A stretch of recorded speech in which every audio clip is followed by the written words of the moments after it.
시에 거주하는 인구가 농촌에 거주하는 인구보다 훨씬 더 많아지게 되어 있습니다. 이와 같은 도농 간의 인구 이동이 인프라의 필요성을 완전히 탈바꿈시켜 놓고 있습니다. 그리고 많은 인구 통계적인 변화가 있습니다. 지금 여기 보시면 아시겠지만 1950년도에 전 세계적으로 평균 수명이 46.6세였습니다. 그런데 2025년에 달하면 72세로 올라갈 것입니다. 따라서 완전히 변화되고 다르고 보다 효율적인 헬스케어 제도가 특히 노약자들을 위해서, 고령자를 위해서 만들어져야 한다는 것을 알 수 있습니다. 은퇴한 인구 같은 경우에 만약에 그 사람이 뭔가 거동이 불편하다고 보겠습니다.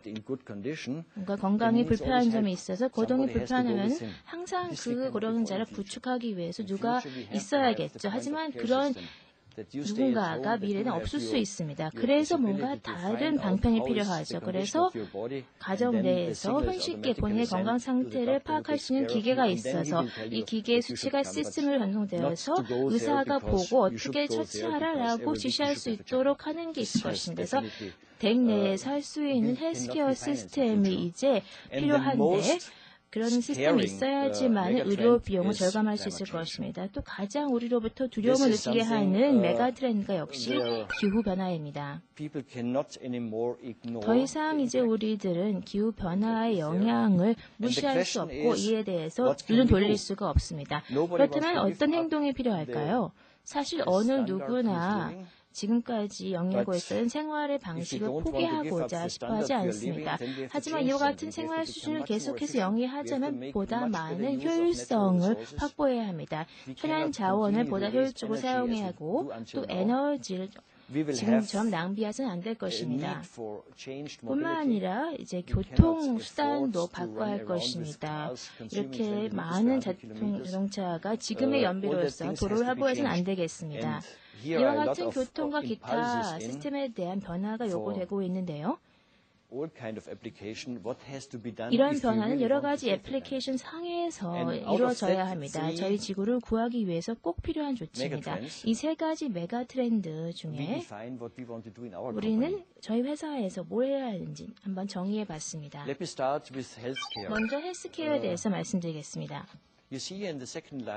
자, 두 번째 줄을 보시면은 저희가 얼마만큼의 투자하고 있는지 또 얼마만큼의 비용이 지금 소비되고 있는지 아실 수 있을 것입니다. 현재부터 지금 상황을 보자면은 그 세계적인 경제 위기 때문에 의료 비용이 아마 단기간 내에 줄어들 수 있겠지만 아마도 언젠간 다시 의료 비용이 계속해서 상승할 것입니다. 이와 같은 지출은 꼭 필요할 것입니다. 따라서 한편으로서는 보다 효율적인 기기를 개발해야겠지만 또 다른 면에서는 보다 중요한 것이 보다 적절하게 의료 서비스가 전달되는 프로세스를 만들어야 합니다. 현재 종이가 없는 병원을 만들기 위한 시범 프로젝트가 진행 중이라고 합니다. 그래서 병원에 들어갈 때 의사 선생님 보고 다른 과로 이동할 때 이 모든 정보가 한 과에서 다른 과로서 굉장히 신뢰성 있게 전자적인 방식으로 이동하는 것입니다. 그런데 지금은 종이와 문서로 처리되고 있기 때문에 많은 행정적인 비용이 초래되죠. 따라서 이와 같은 종이 문서를 전달하는 데 있어서 들어가는 비용을 절감해서 보다 이와 같은 돈이 필요로 하는 진단 시스템 쪽에 투자하자는 것입니다. 또한 산업 부분에 있어서 앞서 잠깐 말씀드렸지만 저희 지금까지 행동 방식을 변화해야 할 필요성이 역시 여기에도 있습니다. 산업 프로세스를 보다 효율적으로 가져가야 합니다. 예를 들어서 1차적인 연료와 그리고 원료를 사용하는 방식도 보다 효율화되어야겠고 또한 이산화탄소 배출량도 역시 절감해야 합니다. 그래서 완전히 새로운 방식을 저희가 모색해야만 합니다. 또 다른 점이 바로 수자원과 연관된 것입니다. 물이야말로 저희가 그 가까운 미래에서 겪게 될 가장 부족한 자원이 아닐까 싶습니다. 지구온난화로 인해서 물이 많이 부족해질 것입니다. 현재 천연 자원이 점점 많이 부족해지고 있습니다. 그와 같은 고갈된 속도를 보자면은 지금이야말로 무리하는 자원을 보다 효율적으로 사용해야 한다는 것을 절감할 수 있습니다. 싱가포르에서는 이제 더 이상 폐수라는 개념이 없다고 합니다. 폐수, 버릴 만한 물은 없다라고 합니다. 이 폐수는 다시 처리돼서 다시 사용된다는 것이죠. 따라서 폐수란 용어는 더 이상 사용하지 않는다고 하겠습니다. 우리가 봤을 때 폐수라는 것을 천연 자원으로 봐서 처리해서 다시 사용되게 하는 것이죠. 그래서 항상 깨끗한 물을 공급하기 위해서 노력할 필요성을 점점 줄여가자는 것이죠. 또 저희가 피할 수 없는 현실 중에 하나가 바로 세계 인구 중 6명 중에 1명이 깨끗한 식수를 마실 수 없다는 것이 되겠습니다. 또한 이로 인해서 많은 보건상의 위해적인 효과가 있습니다. 또 아주 비극적인 통계 수치지만 매해 180만 명의 아동이 깨끗한 식수가 없기 때문에 사망한다고 합니다.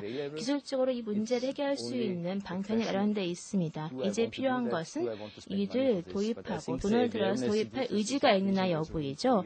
하지만 한국에서도 이제 이와 같은 의지 그리고 이와 같은 물에 대한 보다 적절한 활용에 대한 생각이 퍼져나가고 있다고 저는 보고 있습니다.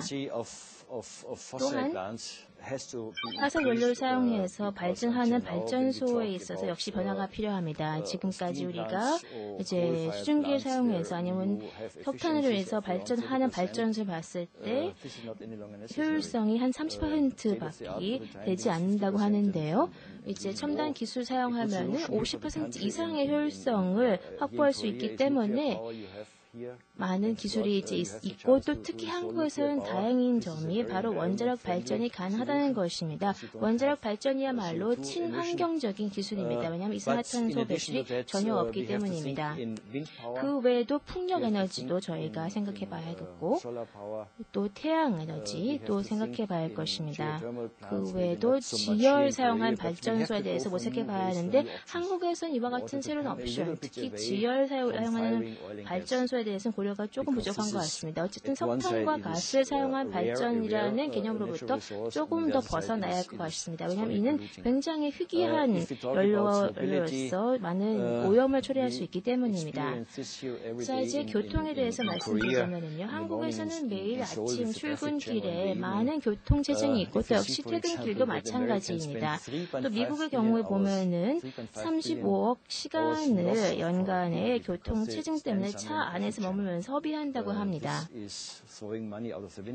즉 차량 밖으로, 문 밖으로 돈을 던지는 것 같다라고 할 수 있겠습니다. 따라서 많은 비용이 허비되고 있죠. 따라서 여기서 많은 저희가 좀 더 연구를 할 수 있는 매력적인 교통과 연관된 분야가 열리고 있습니다.